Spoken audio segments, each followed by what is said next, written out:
कांग्रेस जो एक confuse party है, उस कंफ्यूज पार्टी की तरह ही कंफ्यूज स्पीकर रहे माननीय एलओपी, जिनको मैंने सोचा कि क्या संबोधन दिया जाए, तो लिप्स ऑफ पैरट, तोते का जो जवान होता है, उस तोते के जवान में जो लिखाया पढ़ाया जाता है वही उसको बोलना है। और इस बजट पर चर्चा करते करते ये अमर सिंह साहब भी वही चर्चा कर गए। वो क्या कहते हैं? वो महाभारत को गलत कोट करते हैं, वो रामायण को गलत कोट करते हैं, वो शिव को गलत कोट करते हैं। तो जाति है ही नहीं ना। आप ये समझें कि वो कहते हैं कि जो मैं हूं वो दिखता नहीं, मैं जो दिखता हूं वो मैं नहीं।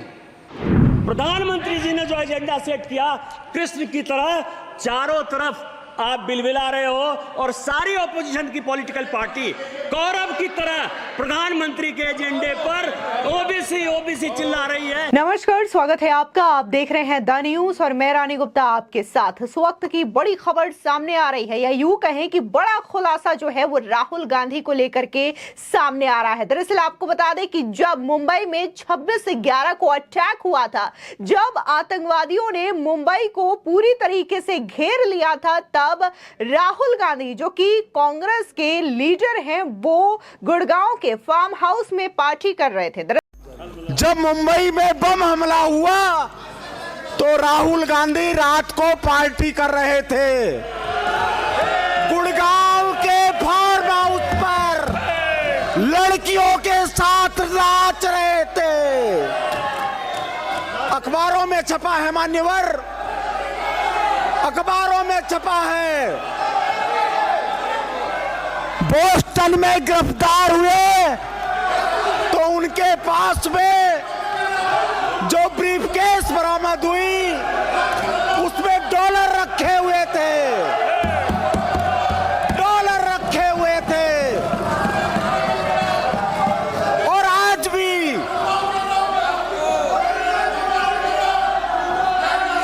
जिस दिन मुंबई हमला हुआ, राहुल गांधी गुड़गांव में पार्टी कर रहे थे। आपको बता दें, दरअसल राजस्थान की विधानसभा की कार्रवाई के दौरान बीजेपी विधायक गोपाल शर्मा ने कांग्रेस नेता राहुल गांधी पर जमकर निशाना साधा। दरअसल उन्होंने कहा कि जब मुंबई में बम हमला हुआ, 26/11 का अटैक हुआ, तो राहुल गांधी रात को पार्टी कर रहे थे, वे गुड़गांव में लड़कियों के साथ नाच रहे थे। ये सब अखबारों में भी छपा है। वो जब बोस्टन में गिरफ्तार हुए तो उनके पास ब्रीफकेस में डॉलर भी रखे हुए थे। आपको बता दें कि राहुल गांधी को लेकर के कोई बड़ा मामला नहीं है जब इस तरीके से आरोप या फिर खुलासे नेताओं की ओर से किए गए हों। इससे पहले आपको बता दें कि बीजेपी के ही नेता सुब्रमण्यम स्वामी ने भी कई दफा राहुल गांधी को लेकर के कई सारे खुलासे किए हैं और उन्होंने यह भी दावा किया था कि कैसे कुछ साल पहले राहुल गांधी अमेरिका में $1.60 लाख और सफेद पाउडर के साथ पकड़े गए थे। तब सोनिया गांधी ने तत्कालीन प्रधानमंत्री वाजपेयी से मदद मांगी थी। तब वाजपेयी ने अमेरिका के राष्ट्रपति जॉर्ज बुश को संदेश भेजकर राहुल गांधी को छुड़वाया था।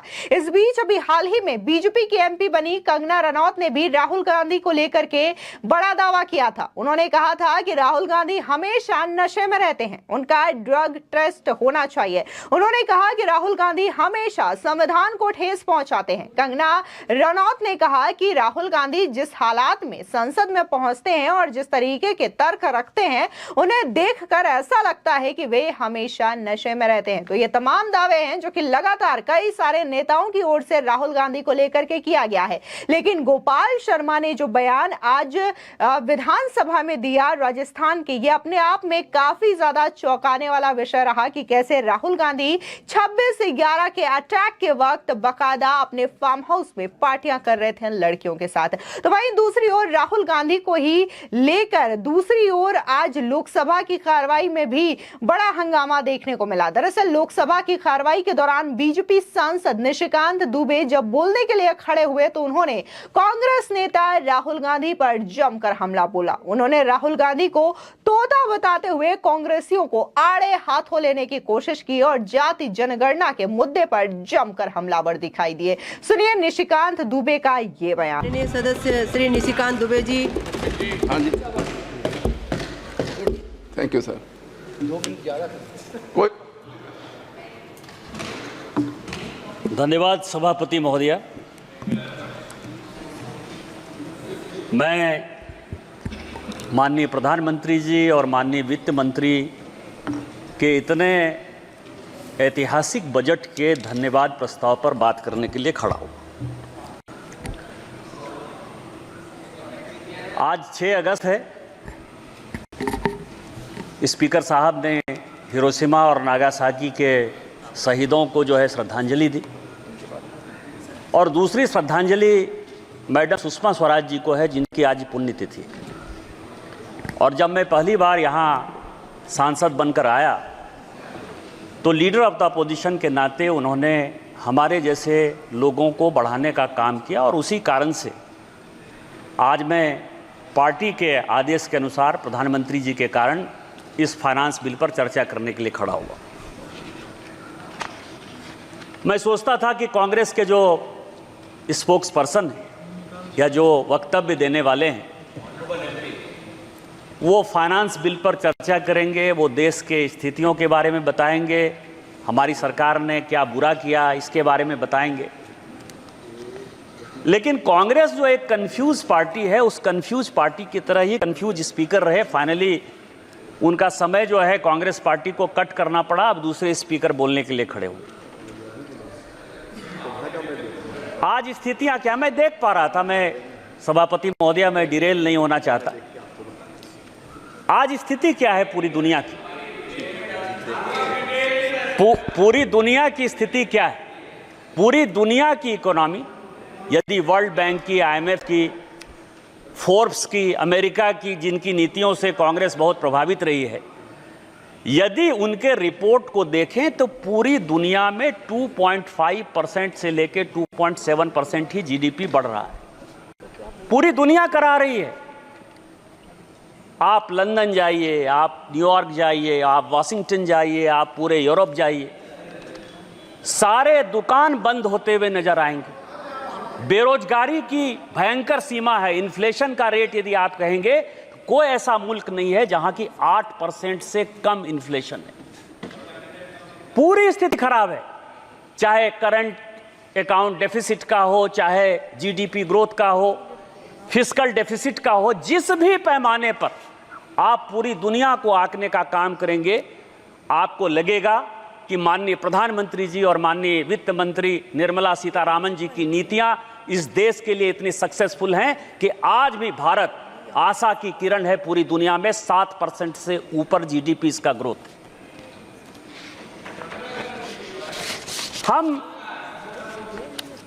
हम धर्म को मानने वाले लोग हैं। सभापति महोदया, जावेद साहब बोल रहे हैं, और जो धर्म कहता है उसी के आधार पर हम चलते हैं। हमारे धर्म में एक बड़ी अच्छा जो है श्लोक है कि कलातीत कल्याण कल्पांतकारी सदा सच्चिदानंद दाता पुरारी। भगवान जो है वो सभी कालों में, सभी भगवान में, सभी गरीबों में एक ऐसी ऊर्जा का संचरण करते हैं जिसके कारण कि दुनिया में गरीब कैसे खत्म होंगे, भारत में गरीब कैसे खत्म होंगे, उनको अमीर कैसे बनाया जाएगा, इसी पॉलिसी के आधार पर भारत सरकार चलती है। इसी पॉलिसी के आधार पर माननीय मोदी जी के नेतृत्व में हमारी सरकार चल रही है।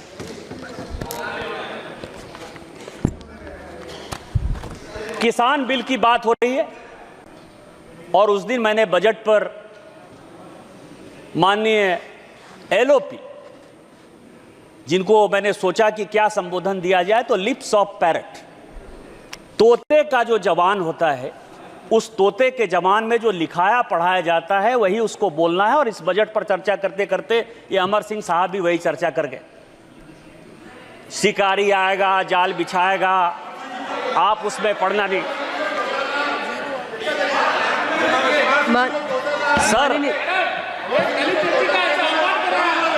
नहीं, अगर कोई माननीय सदस्य से आग्रह कर रही हूँ, कोई अगर ऐसा शब्द आया है तो उसे पटल से हटा दिया जाए। अध्यक्ष महोदया, माननीय सदस्य से हटा दिया। अध्यक्ष महोदया, ये सुग्गे की जवान कैसे है, मैं ये बता रहा हूं। आज जो है, प्लीज बैठिए प्लीज। हम क्या कर रहे हैं? हम भारत के लोगों को आत्मनिर्भर बनाने के लिए, विकसित भारत बनाने के लिए विकसित प्लीज भारत बैठिए बनाने माननीय के सदस्य। लिए और आप भी सुनिए, कोई भी सदस्य जब बोल रहा हो तो प्लीज बैठे बैठे कमेंट्स भी मत करिए, प्लीज बोलिए। वो जो भी शब्द आया है पटल में नहीं आएगा। विकसित भारत बनाने के लिए हम काम कर रहे हैं और उसके लिए इस बजट में जो सबसे बड़ा प्रपोजल है कि जो फॉरेन फाइनेंशियल इंस्टीट्यूट है, एफडीआई में जो कॉरपोरेट आते हैं, क्योंकि हम इकोनॉमी में जा रहे हैं, आरएनडी में जा रहे हैं, नए नए इंडस्ट्री में जा रहे हैं, तो वो यदि कंपनियां हमारे यहाँ यदि इन्वेस्ट करना चाहेंगी तो उनके टैक्स को हमने जो है कम किया। और कम क्यों किया? क्योंकि हमारा मुकाबला सिंगापुर से है, हमारा मुकाबला अबू धाबी, यूएई इनसे है, जहां की टैक्स की जो स्थिति है, कॉर्पोरेट टैक्स की स्थिति ऐसी है कि वो 20-22% से ज्यादा नहीं, कहीं एक जगह तो टैक्स ही नहीं है।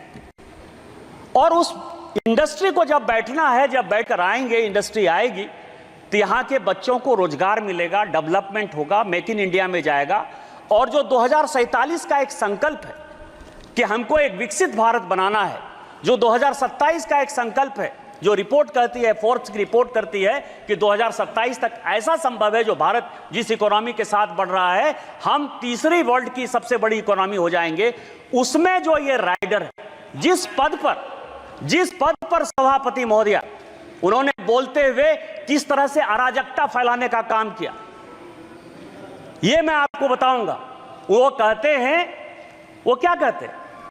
वो महाभारत को गलत कोट करते हैं, वो रामायण को गलत कोट करते हैं, वो शिव को गलत कोट करते हैं, और उसके बाद वो कहते हैं, ये मैं बोल रहा हूं, मतलब आप ये समझिए, और वो ये कहते हैं कि हम जो है अराजकता फैलाएंगे, तुमको जो करना है करो।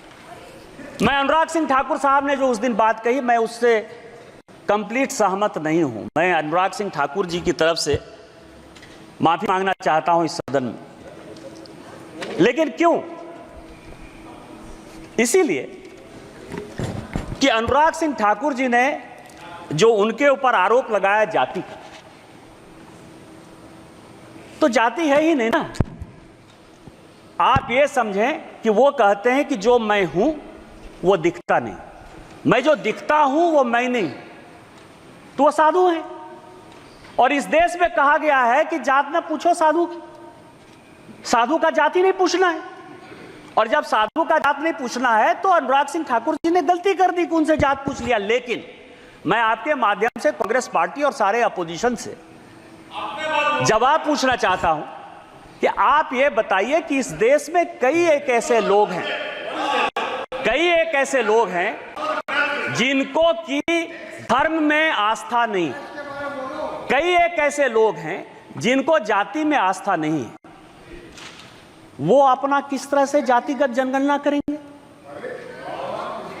जिस पद पर राम सुभग सिंह, चरण सिंह, जगजीवन राम, अटल बिहारी वाजपेयी, इस तरह के बड़े बड़े लोग रहे, जिस जगह पर शरद पवार जैसे लोग रहे, वाईबी चौहान जैसे लोग रहे, उस जगह की गरिमा का क्या हरासमेंट कर रहे हैं इस बजट में अराजकता फैला के, इस बजट का नकारात्मक पहलू दिखा करके।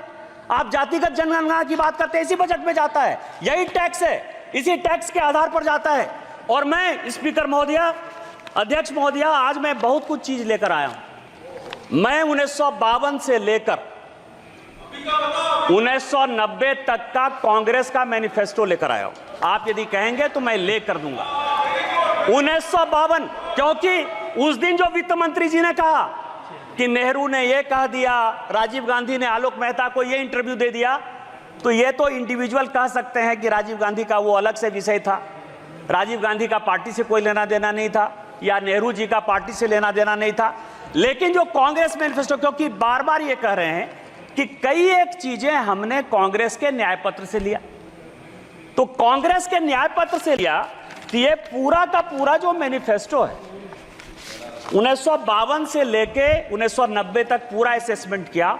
इसमें आपको आश्चर्य होगा सभापति महोदया कि पूरे के पूरे मैनिफेस्टो में 52 में, 57 में, 62 में, 69 में, 71 में, 77 में, 80 में, 84 में, 89 में और 91 में, ये सभी मैनिफेस्टो में इन्होंने कहा कि हम ओबीसी रिजर्वेशन के खिलाफ। आप ओबीसी की बात करते हो, मध्य प्रदेश में आज तक मध्य प्रदेश में आज तक कांग्रेस ने एक ओबीसी को चीफ मिनिस्टर नहीं बनाया। उत्तर प्रदेश में कांग्रेस ने आज तक ओबीसी को चीफ मिनिस्टर नहीं बनाया। बिहार में दरोगा राय जी को छोड़कर किसी एक को ओबीसी चीफ मिनिस्टर नहीं बनाया। और जब जब ओबीसी की बात आई, यदि दरोगा राय ने रिजर्वेशन दिया तो उसको आपने अलग किया। 77 में जब चरण सिंह रिजर्वेशन देना चाहते थे, आपने उसकी सरकार गिरा दी। आपने 89 में बीपी सिंह की सरकार गिरा के चंद्रशेखर का आपने सरकार बना दिया। और जब गुजराल साहब ओबीसी जनगणना कराना चाहते थे तो आपने 97 में उसकी सरकार करा दी। आप प्रधानमंत्री के दिए हुए पर खेल रहे हो। आज इस देश का प्रधानमंत्री पिछड़ा है, चाय वाला है, बैकवर्ड है। और यदि वो ओबीसी सुरक्षा की बात करता है और जिस दिन वो एक बार ओबीसी सरकार की बात करता है तो आप ओबीसी करते हो। इसीलिए कांग्रेस का कोई मुंह नहीं है ओबीसी के बारे में। और प्रधानमंत्री जी ने जो एजेंडा सेट किया, कृष्ण की तरह चारों तरफ आप बिलबिला रहे हो और सारी ऑपोजिशन की पॉलिटिकल पार्टी कौरव की तरह प्रधानमंत्री के एजेंडे पर ओबीसी चिल्ला रही है। और ओबीसी का कोई कल्याण यदि होगा, यदि आप में ताकत है तो 2011 में ओबीसी रिजर्वेशन जो कराया वो क्यों नहीं इंप्लीमेंट हो पाया? यदि आप में ताकत है तो कर्नाटक में आपकी सरकार है, पिछले 2 साल से सरकार है, वहां सोशियो इकोनॉमिक रिजर्वेशन हो गया है, उसको क्यों इंप्लीमेंट करवाया? इसलिए नहीं करवाया कि इस्लाम और क्रिश्चियनिटी 2 ऐसे धर्म हैं जो जाति की बात नहीं करते हैं और उसमें 86 जाति क्रिश्चियन की और 56 जाति मुसलमान की। उसको ओबीसी बैक दरवाजे से, पीछे के दरवाजे से आप मुसलमान और क्रिश्चियन को रिजर्वेशन देना चाहते हो ओबीसी में, इसीलिए आपकी हैसियत नहीं है और इसीलिए आप जातिगत जनगणना की बात करते हो। यदि हिम्मत है कांग्रेस को, राहुल गांधी को, तो कर्नाटक में वो ओबीसी रिजर्वेशन करके दिखाए तो मैं मानूं कि इस हाउस में जो आप बात करते हो उस हाउस की बात करते हो। आपको बता दें, जिस तरीके से निशिकांत दुबे ने राहुल गांधी पर जातीय जनगणना को लेकर के हमला बोला है, तो आपको बता दें कि जातीय जनगणना का मुद्दा लगातार पिछले कई दिनों से देश की सियासत में चर्चा का विषय बना हुआ है। दरअसल इसकी शुरुआत तब हुई जब लोकसभा में राहुल गांधी ये कह रहे थे कि वो किसी भी सूरत में जातीय जनगणना करवा करके रहेंगे, जिसके बाद देखने को मिलता है कि बीजेपी सांसद अनुराग ठाकुर कटाक्ष करते हुए ये कहते हैं कि जिन्हें जाति का पता नहीं वो गणना की बात करते हैं। फिर यहां पर भले ही अनुराग ठाकुर ने किसी का नाम नहीं लिया हो, वो बिना नाम लिए कटाक्ष कर रहे थे, लेकिन इस बयान के बाद कांग्रेस सांसद राहुल गांधी और अखिलेश यादव बुरी तरीके से भड़क उठते हैं। जहां अखिलेश यादव ये कहते हैं कि आप जाति कैसे पूछ सकते हैं, तो वहीं दूसरी ओर राहुल गांधी ये कहते हैं कि मुझे गाली दी गई है। हालांकि इस मामले को लेकर के काफी ज्यादा हंगामा भी देखने को मिला, जहां पर कांग्रेस नेताओं का ये कहना है कि हम जातीय जनगणना की बात कर रहे हैं, तो वहीं दूसरी ओर बीजेपी वाले राहुल गांधी को गाली देने का काम कर रहे हैं, उनकी जाति पूछ करके उनका अपमान किया जा रहा है।